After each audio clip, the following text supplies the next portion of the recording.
Hello everyone, আসসালামু আলাইকুম। আজকে আমি চতুর্থ শ্রেণীর বাংলাদেশ বিশ্ব পরিচয়ের দ্বিতীয় অধ্যায়ের সবগুলো প্রশ্নের উত্তর সব কিছু সমাধান করে দিব।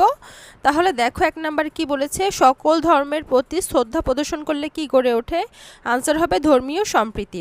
গৌতম বুদ্ধের জন্মদিন উপলক্ষে কোনটি উদযাপিত হয়? আনসার বৌদ্ধ পূর্ণিমা। এবার সত্য হলে তার পাশে স এবং মিথ্যা হলে পাশে মি লেখো। 1 নাম্বার, ধর্মীয় সম্প্রীতির মাধ্যমে পারস্পরিক বৈরী সম্পর্ক গড়ে ওঠে, এটা হবে মিথ্যা। ধর্ম সমাজের বিশৃঙ্খল সৃষ্টি করে, এটা হবে মিথ্যা। কারো ধর্মীয় অনুষ্ঠান নিয়ে বিরূপ করা উচিত নয়, এটা হবে সত্য। ধর্ম বর্ণ নির্বিশেষে সকলের সহাবস্থানের মাধ্যমে সমাজের উন্নয়ন হয়, এটা হবে সত্য।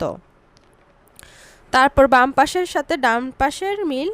ইসলাম ধর্মের প্রধান ধর্মীয় উৎসব, এটা হবে ঈদুল ফিতর। হিন্দু ধর্মের প্রধান ধর্মীয় উৎসব দুর্গাপূজা। বৌদ্ধ ধর্মের প্রধান ধর্মীয় উৎসব হবে বৌদ্ধ পূর্ণিমা। খ্রিস্ট ধর্মের প্রধান ধর্মীয় উৎসব হবে বড়দিন। এরপর আমরা প্রশ্নের উত্তর সমাধান করে দিচ্ছি। সংক্ষিপ্ত প্রশ্নতে আসি। 1 নাম্বার, আমাদের সমাজের প্রচলিত ধর্মগুলোর নাম লেখো। উত্তর ইসলাম, হিন্দু, বৌদ্ধ, খ্রিস্টান। তারপরে 2 নাম্বারে যাই। নিজ ধর্মের ধর্মীয় উৎসবগুলোর নাম লেখো। উত্তর ইসলাম ঈদুল ফিতর, ঈদুল আজহা। হিন্দু দুর্গাপূজা, লক্ষ্মী পূজা, সরস্বতী পূজা। বৌদ্ধ বুদ্ধ পূর্ণিমা, মধু পূর্ণিমা, প্রবারণা পূর্ণিমা। খ্রিস্টান বড়দিন।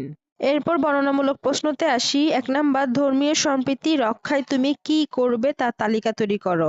উত্তর সকল ধর্মের প্রতি শ্রদ্ধা প্রদর্শন করব, কারো ধর্মীয় অনুষ্ঠানে উপহাস করব না, বিপদে বা সমস্যায় সাহায্য করব, প্রতিবেশী ও বন্ধুদের সাথে মিলেমিশে থাকব, সামাজিক ও ধর্মীয় অনুষ্ঠানে অংশগ্রহণ করব।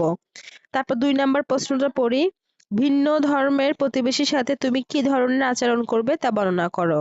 উত্তর তাদের ধর্মীয় অনুষ্ঠান ও বিশ্বাসকে সম্মান করব, একবারে সৌহার্দ্যপূর্ণ সম্পর্ক বজায় রাখব, বিপদে সাহায্য ও সহযোগিতা করব, সুসম্পর্ক ও বন্ধুত্ব বজায় রাখব। এরপর 3 নাম্বার প্রশ্ন, তুমি কেন ধর্মীয় সম্প্রীতি রক্ষা করবে তা ব্যাখ্যা করো। উত্তর সমাজে শান্তি ও সৌহার্দ্য বজায় রাখতে, ভিন্ন ধর্মের মানুষদের জন্য ভ্রাতৃত্ববোধ গড়ে তুলতে, সকলের মধ্যে পারস্পরিক সম্মান ও সহযোগিতা সৃষ্টি করতে, সমাজের উন্নয়ন ও কল্যাণ নিশ্চিত করতে। 4 নাম্বার কি, তোমার ধর্মের একটি প্রধান ধর্মীয় উৎসব কিভাবে উদযাপন করো। ঈদুল ফিতর উদযাপন করি, নামাজ আদায় করে আত্মীয় ও বন্ধুদের সাথে শুভেচ্ছা বিনিময় করি, খাওয়া দাওয়া ও ইফতার বা মিষ্টি বিতরণ করি, আনন্দে ঘুরে বেড়াই এবং সবাইকে খুশি করার চেষ্টা করি। এভাবে আমি সবগুলো আনসার করে দিলাম।